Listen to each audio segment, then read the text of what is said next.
అసలు మనిషి మోసం చెయ్యాలనే ఆలోచన ఎందుకు వస్తుంది? ఏ సైకాలజీ ఉన్నవాడు ఇట్లా మోసం చేసే గుణం కలిగిన వారు?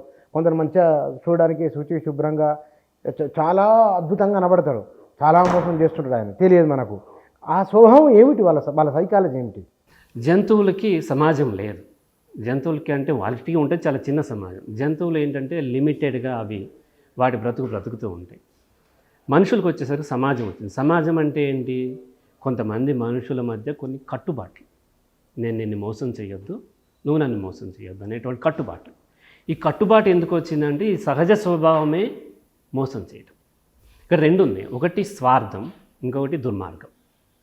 మనిషి స్వార్థపరుడు, జంతువులు కూడా స్వార్థపరుడు. ప్రతి వ్యక్తి స్వార్థంగానే ఉండాలి. స్వార్థం అంటే ఏంటంటే దాన్ని నెగిటివ్ వర్డ్గా చూస్తాం. అర్థం, నా కోసం నేను బ్రతకటం, నేను బ్రీతింగ్ చేస్తున్నాను నా కోసం, నేను ఆహారం తీసుకుంటాను నా కోసం. స్వార్థం నెగిటివ్ కాదు. స్వార్థం ఏంటంటే ఎవరికి ఇబ్బంది కలగకుండా నా కోసం నేను బ్రతకటం. కానీ ఇక్కడ స్వార్థంని దుర్మార్గం బదులుగా వాడుతూ ఉంటారు. దుర్మార్గం అంటే ఏంటంటే మిమ్మల్ని డ్యామేజ్ చేసి మీకు వచ్చేటువంటి వాటాలోంచి నేను కొంచెం గుంజేసుకోవటం. ఇది మనిషి స్వభావం. అందుకనే సమాజం యొక్క అవసరం ఏర్పడింది. సమాజం అంటే ఏంటంటే కొన్ని చట్టాల రూపంలోనూ లేకపోతే నామ్స్ రూపంలోనూ పెట్టుకున్నాం. ఇప్పుడు మనిషికి మనకు చూసినట్లయితే గాలిలో ఎగరొద్దని చట్టం లేదు. ఎందుకు లేదు? మనిషి గాలిలో ఎగరలేడు. కానీ దొంగతనం చేయొద్దని చట్టం ఉంది. ఎందుకు? దొంగతనం చేస్తాడు. సో మనిషి స్వభావమే మోసం చేయటం బేసిక్. అలా మోసం చేయకుండా మనం కలిసి ఉందాము అనేది సమాజం యొక్క రూల్. కొందరు జీవితకాలంలో అసలు మోసం అంటే చేయరు, కొందరు చాలా ధర్మంగా నీతిగా బతకాలనుకుంటారు కదా, వాళ్ళ సైకాలజీ ఏమిటి? అంటే వాళ్ళు అట్లా అనుకుంటుండొచ్చు, కానీ వాళ్ళకి తెలియకుండా ఎక్కడోకాడ కొంత జరుగుతూ ఉంటుంది. నేనేమంటానంటే all human beings are soft criminals. మనం కూడా సాఫ్ట్ క్రిమినల్స్. హార్డ్ క్రిమినల్స్ దొరికిపోతూ ఉంటారు, వాళ్ళు చట్టానికి వ్యతిరేకం.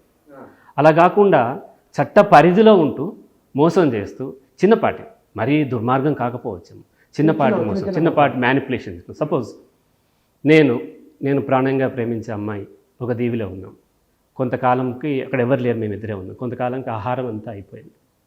ఆహారం అంతా అయిపోయిన తర్వాత ఇప్పుడు నాకు ఆహారం లేకపోతే నేను చనిపోతాను. అటువంటప్పుడు నేను ఏం చేస్తాను? అప్పుడు నా మనసు మారిపోతుంది. ఆమెను చంపుకు తినేయచ్చు, లేదా ఆమెను నన్ను చంపుకు తినేయచ్చు.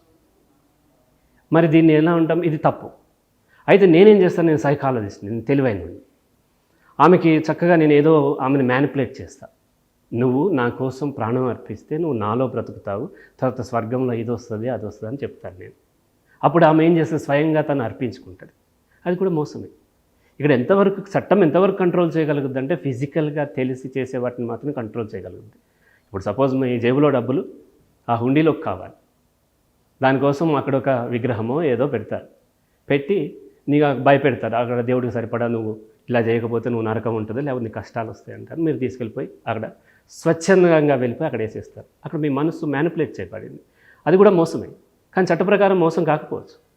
కాబట్టి మోసం అనేది సమాజంలో ఉంటుంది. మోసమే లేకపోతే సమాజం అవసరం లేదు.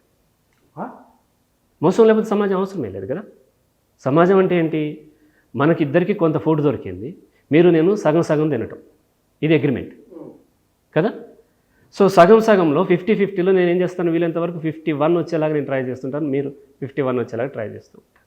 కాబట్టి అక్కడ రూల్ కావాల్సి వచ్చింది. అలా కాకుండా నాకు కావాల్సింది నేను తినేసి మిగతాది వదిలేసాను అనుకోండి, ఇక సమాజంకి అవసరం ఉంది. జంతువుల్లో సమాజం లేవు, కానీ అవి కొట్టేసుకోవట్లేదు కదా. సింహాలు కొట్లాడుకోవట్లేదు, ఏనుగులు కొట్లాడుకోవట్లేదు. అవి కేవలం ఆహారం కోసం తప్ప వేరే దేనికోసం వేరే జీవరాశి మీద అటాక్ చేయట్లేదు. ఆహారం కోసం కూడా తన ఆకలి తీరిన తర్వాత పక్క నుంచి జింకెళ్తున్న పులి పట్టించుకోదు.